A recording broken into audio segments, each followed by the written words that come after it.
Hey there, Bookkeeping Side Hustle community. It is Kate. I am excited to be here today on a very special interview with a new friend of mine named Taylor Ardnt.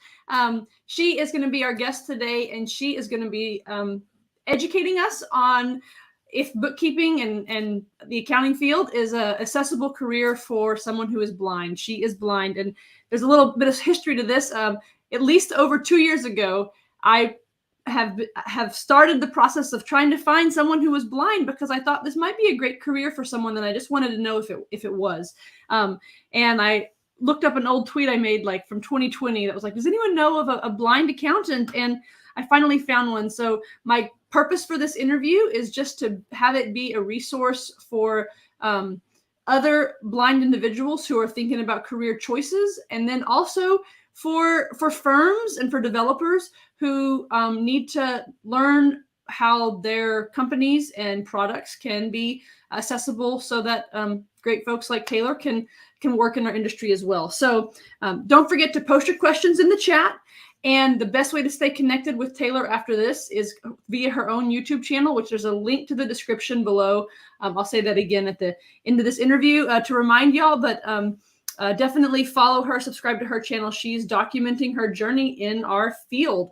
So I think that's it. Let's go straight to a little intro. Taylor, can you tell us a little bit about yourself?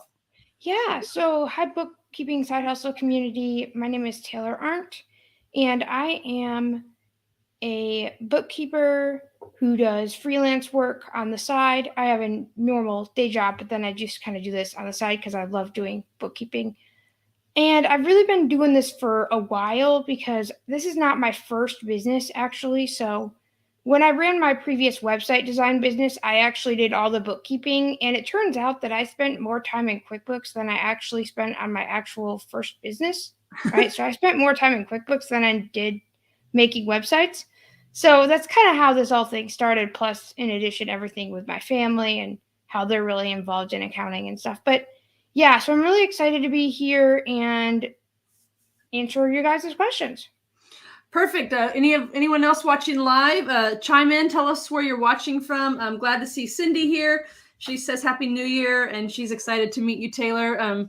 So we've got some live watchers, and I know we'll have a lot watching on replay too. So Taylor, one of my missions in life is to make sure that I feel like there's a little bit of bandwagonness to this idea of, be a virtual bookkeeper, work from home, it's easy. And so I'm like the anti that. I think, this is a hard industry and you really have to know what you're doing, and it takes a lot of study. So how did you learn what I call like the basics, the fundamentals, the debits and credits, the 3 financial statements? What was your education process? And let us know if there was anything unique about, in terms of your education, given that you were blind on the accounting side, not the QuickBooks side, but just the basics. Yeah. So that's a really great question. And it's always important before you start any role to make sure that you have your fundamentals. And that's something I spent a ton of time on. So the first thing I really did, of course, like anyone would, is I went on YouTube. And I just decided to look up accounting fundamentals. I watched a whole bunch of courses, but that was really a good start. But the thing is that I needed more. And so then I kind of went to the Intuit training portal, and they actually have a great course in there. So if you go to the QuickBooks Pro Advisor tab, you'll see all your certification courses. But in addition to that, you're going to see a tab that has a course called Bookkeeping Fundamentals. And in that course, you're going to learn a lot of the debits and credits and that kind of thing, and the accounting fundamentals. And that really helps as well. And it gives you practice questions. And then from there, I just was able to learn more by taking the QuickBooks Pro Advisor exam, because I did that first. And that was really helpful to learn a lot about QuickBooks, but also learn more about fundamentals because they covered some basics in there. Awesome. So, did you find that like the YouTube content and the QuickBooks online training were like, do you think that's the best place to go in terms of being able to get the education as a blind person? Like, is there like what if someone was in college? Could they take an accounting 101 class at just any, for an associate's degree or something like that? Or Yeah. not all colleges Okay. equipped to be able to teach this type of material well? That's a great question. So I thought about doing courses at my local college just because I thought that'd be the easiest path, right? And a lot of colleges, they do have to be accessible. In fact, all of them do. Because of federal law, they have to serve students with disabilities. But I think it all depends because for me, I'm working a full time job and I didn't really have a lot of time to try to commute across town to the college campus. But I would say that if you want to go to your local community college, for sure, that is a great option. But you just need to make sure that they're willing to accommodate you. Talk to the disability services offices, talk to the professors, very important. I mean, before I did this bookkeeping thing, I went to school for computer science, then realized it wasn't my thing. But either way, it's not too difficult. And you can be able to get an education from a college. You just have to work with your professors and tell them what you need and advocate for yourself. And you should be able to be good to go. Now, there are some professors who may not want to help you or whatever, but you really need to make sure that you are the one initiating conversations, and doing it before the semester really helps. So, as folks are watching this replay, if there are any other blind students, I would love for you to comment below with if there's a good, especially like an online program where other students could go that was accessible and that did help you. Sing the praises of whatever programs did help you, because hopefully people can read the comments and maybe follow in your footsteps. It might really help someone, because there's thousands of education programs. So let's skip the pain of working for a teacher or working being taught by a teacher who's not going to help you, and let's go straight to the schools that are going to help. Exactly. And I know that Western Governors University has a great program, and I know, Kate, you did an interview with them a couple weeks ago. Yep. And they are actually pretty good as well. One of my friends went to WGU and found the experience pretty good, and who knows, I might end up doing that later on, but that's also another good option. But I know that might vary and that kind of thing. So well, what about, so you mentioned the fundamentals courses that Intuit offers, so and that seemed to work for you. Anything that was a struggle in terms of the accessibility, like once you're inside the training for the QuickBooks Pro Advisor the QuickBooks Online Accountant platform, was that pretty easy, or did you have to advocate for yourself with Intuit to get them to help you? So the QuickBooks Pro Advisor portal was very accessible for me. Now, there are a couple of areas on the test and training materials where it is a little bit difficult. And these are like the matching and drag and drop questions. So if you are not familiar with someone who uses a screen reader, trying to use drag and drop functionalities is virtually impossible, because since we can't see the screen, we use a screen reader, which literally reads out everything aloud. But also, we can't really operate a mouse, so we use all keyboard commands. And so dragging and dropping is kind of a pain and most of the time impossible. And there were a few questions, especially on the exam and in the training, that were a problem. But otherwise, not so much. I didn't have a lot of trouble with the Pro Advisor section itself. Okay, that's I hope to share that with Intuit. I think that's great of them and for their developers, and so I we'll hope to pass that along to them. Sounds like you're focusing on QuickBooks Online. Is there any other modern accounting platforms that you've looked at? What other accounting tech have you examined that you're working with currently, or that you intend to work with? So QuickBooks Online is my main tech of choice right now because it's the most accessible. And FreshBooks is very close to being accessible, so I'm actually working with them. It's very close. It's just not quite where it's going to be viable yet. Okay. Their mobile app still needs a little bit of work, and they're very aware of that, and they want to make it accessible, and so I'm working with them. Wow. But really, QuickBooks is my main choice at this point in time. Have you tried to use any of the the add-on apps, or do you envision trying to do a bill pay or anything like that? Have you, or are you still just working on the basic bookkeeping stuff? No, I use apps all the time. I mean, for example, I had to connect QuickBooks to Stripe, and I had to use an app. And usually the apps are pretty accessible. but sometimes they do present problems. But then you're kind of dealing with third-party app developers who may or may not care. True. And they're smaller, so And they're they're smaller, yeah. yeah. So, well, we might, I think, I don't know if this was a question for later, but maybe a developer is going to listen to this. And what would you say to, the team at QuickBooks and the team at Stripe, the big guys, but then also to the small guys who are building products that they hope to, make accountant lives easier? Anything that you can say, because maybe they just don't know? Is there like a couple of, like the drag and drop thing, as not having drag and drop, like I didn't know that. Maybe they wouldn't have known that either. Anything else like that? So what I would say is, number one, if you're a developer, make sure that everything is labeled. So what does this look like? If you've got images in your app or you've got logos and things, making sure that they have clear, descriptive, alternative text for people who have disabilities is super imperative. So that also includes your form fields. Like if you've got a field to submit your email address, you need to make sure that that thing is labeled. Because if it just says edit field, a screen reader user is going to have no idea what you want them to type in. Okay. And that's just going to make our lives frustrating.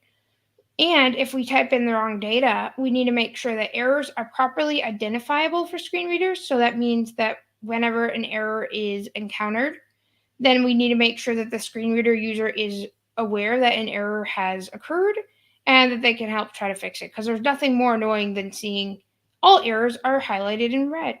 Not helpful. Not helpful.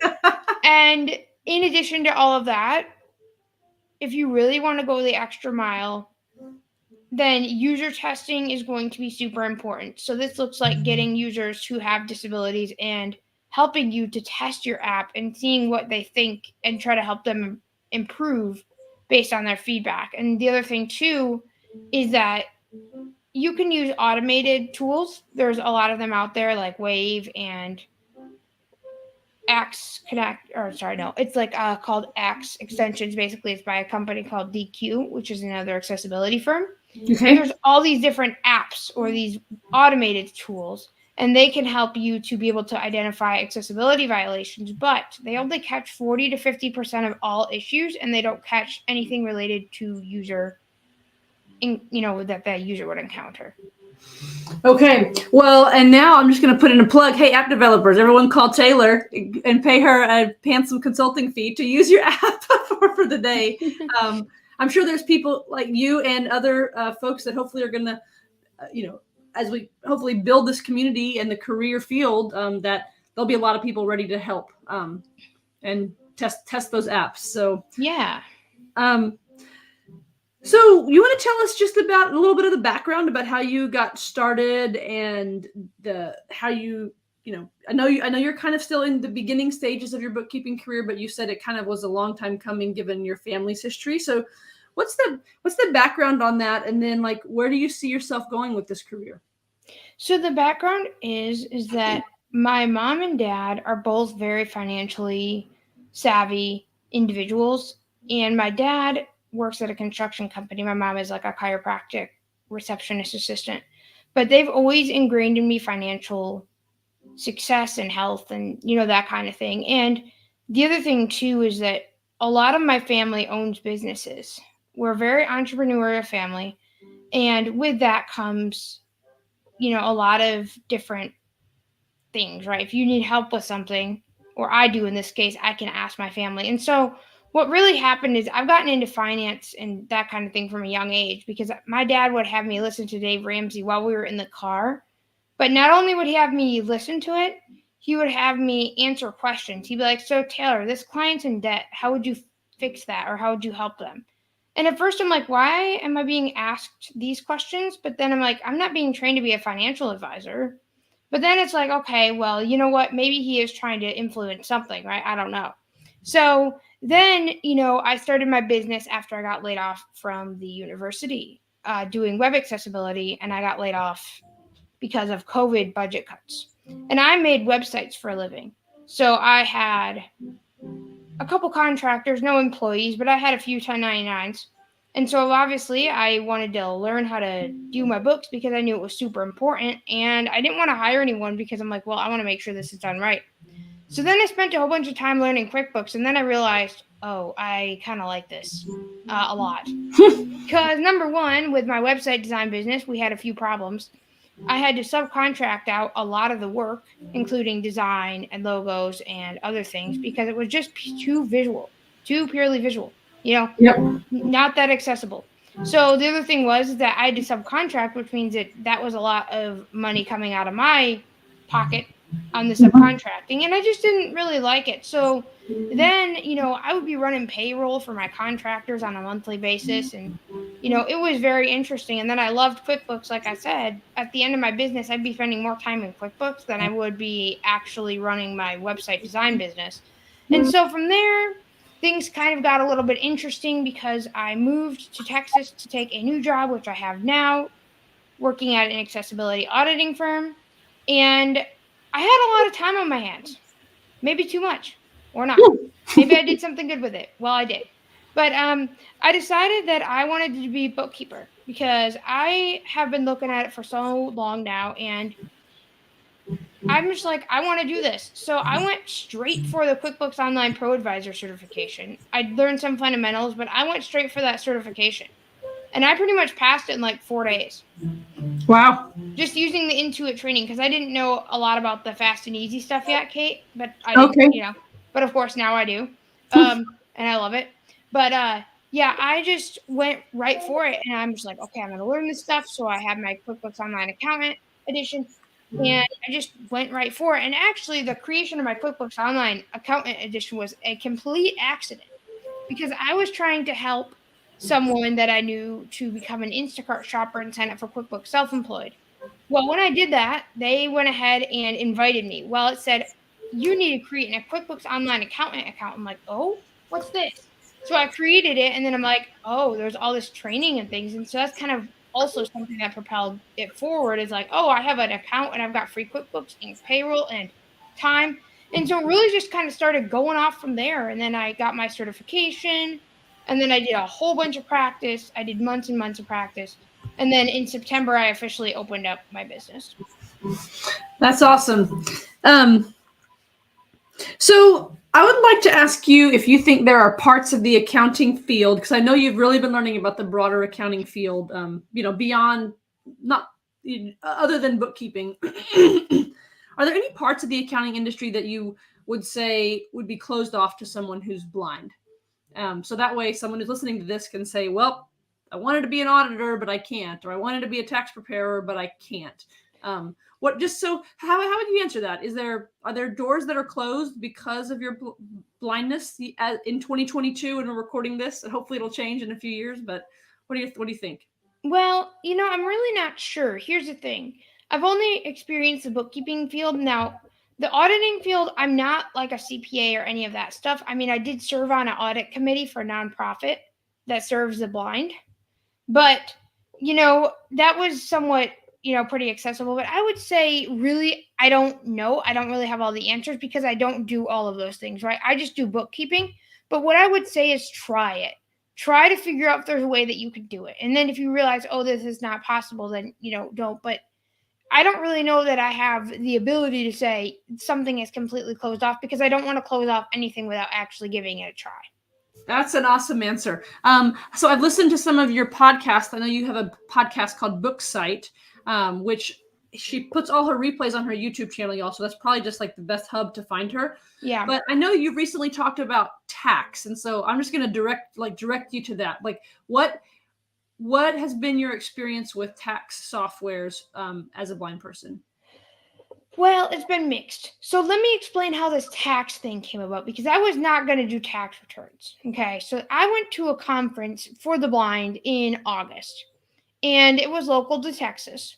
And anytime that I told people that I did bookkeeping and payroll, well, not payroll at the time, but bookkeeping, everyone asked me, can you prepare my tax return? And I'm thinking, why are you asking me if I can prepare your tax return? Well, it seems like we had a bigger problem than what we actually had, which was that blind people weren't trusting the system, meaning that blind people wanted a tax preparer who was like them so that they could get the deductions and understand the unique situations that blind people have in terms of tax filings. Well, talking to a whole bunch of people after that, I realized that that's what it was. And so then I'm like, well, okay, if these people really want me to do taxes, and there was about 15 or 20 of them that asked me the same weekend, I'm like, okay, this is ridiculous. I am going to decide that I'm going to do a experiment, and I'm going to test all the different tax softwares that I can get my hands on. And so I started. I don't even know what I started with. I think I just started with ProConnect because I had it in my ProAdvisor and my QBOA.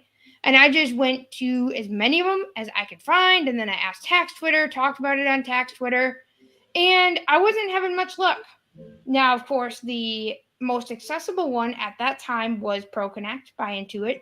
There's still a lot of problems, though, with that one because none of the fields were actually labeled properly, meaning, yeah, that would just say edit field, edit, edit, edit. And you're like, well, what am I putting in this field? That's not helpful.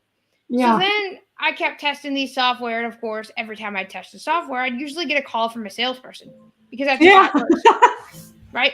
And so I would tell these salespeople, by the way, I'm blind. I just thought I'd let you know. And some of them would kind of react. They're like, what? Really? And then some of them would be like, oh, well, I guess we can't help you. And then some of them are like, well, we need to make our stuff more accessible. And so then last week comes around, and I don't know what happened, but I had a little bit more time, and I was trying to do something for my next podcast because I record on Thursday nights, y'all. And I decided that I was going to try Ultimate Tax because I saw someone post about it somewhere. I don't remember what happened.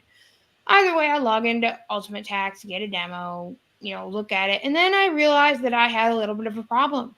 And that was that it seemed like this software was accessible, meaning I could fill out a fake tax return.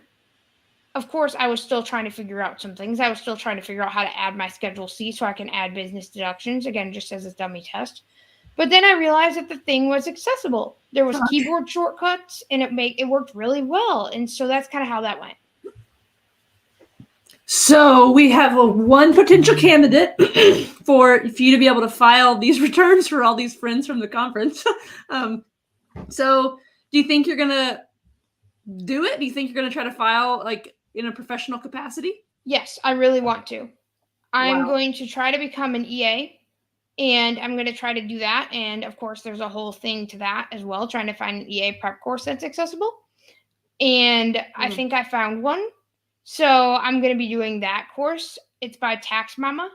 Yes. Tax Mama, I have heard, is the best EA course. So that's awesome that it's accessible. Yes. Have you connected with her in person? I've connected with her, and we've been talking about it. She even told me how I could get accommodations on the EA test before I even bought her course. So the IRS will make sure that you can take the test, like the testing agency makes sure you can have, so for potential to succeed. Okay. All right, y'all. So we've just heard IRS Mama. Yeah, how do people find her? IRS Mama, Tax Mama.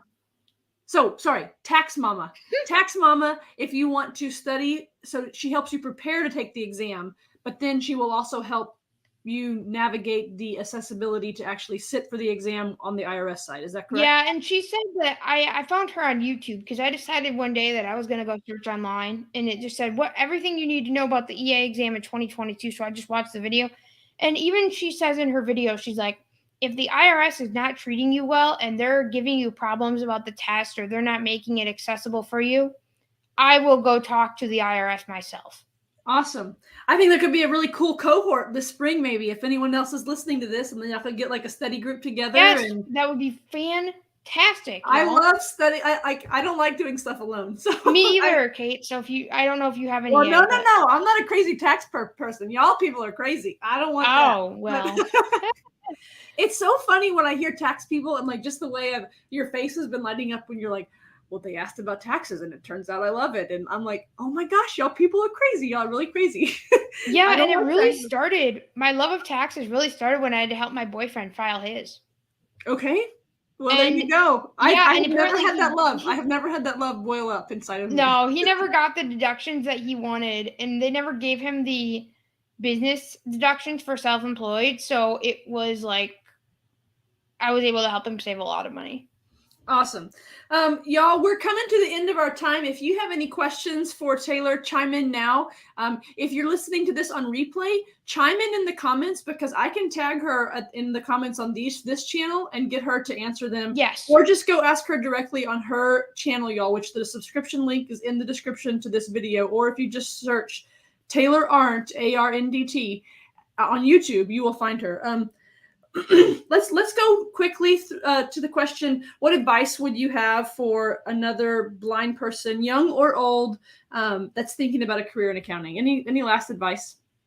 Yeah, the last advice would be try it out. If you like to do it, what I would recommend is get a QuickBooks subscription or a free QuickBooks account. Yeah, it's free, y'all. Yeah, and track your personal expenses and see if you like doing that, because at least that'll give you a good, yes, it's not the same as a business, but at least you'll have some data to work with and just see if you like the whole process. Well, and if your tech setup is like Right. going to work, and if you need to buy an additional app or extension or something. So exactly. Have you had to buy any extra like equipment? I have no idea what you use to be able to work.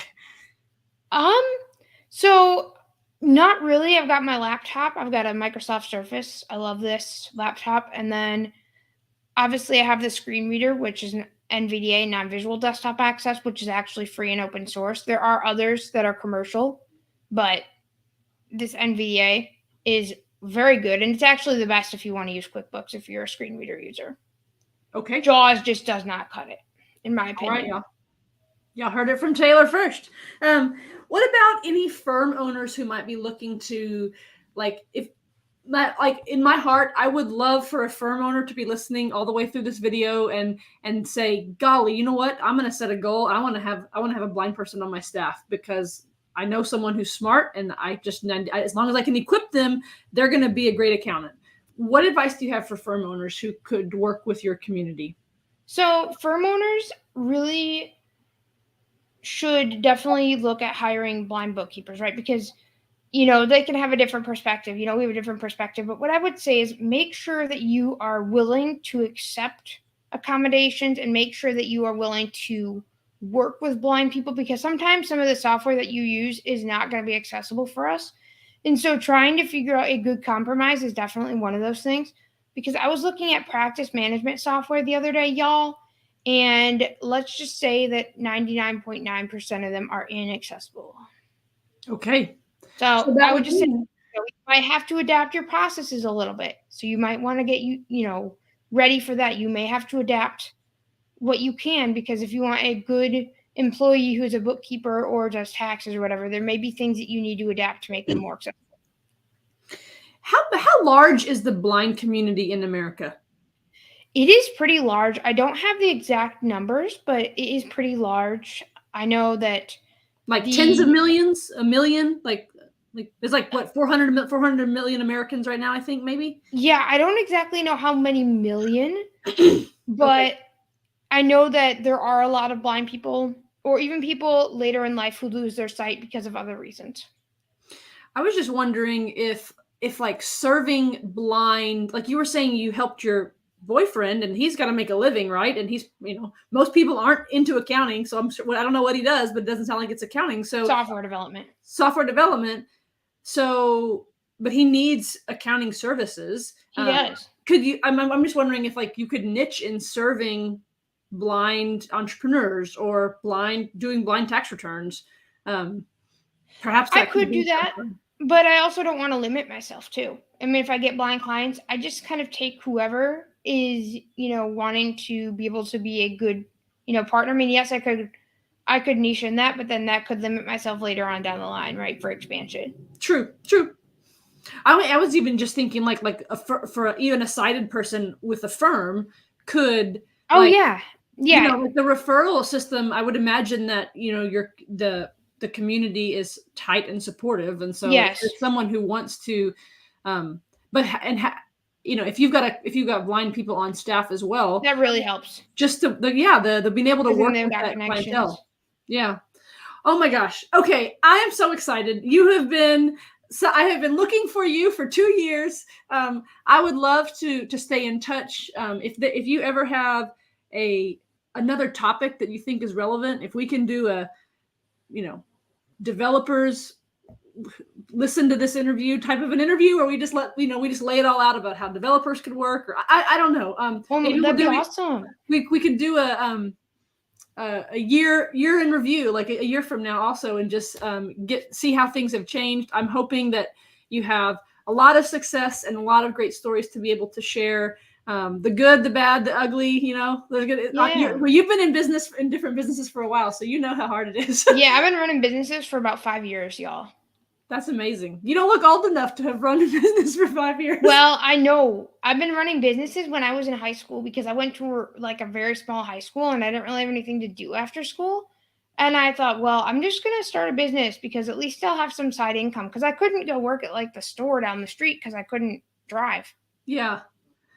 Well, I'm going to wrap up. I appreciate you so much. Y'all connect with Taylor, subscribe to her YouTube channel. She's trying to grow it. She's documenting her journey.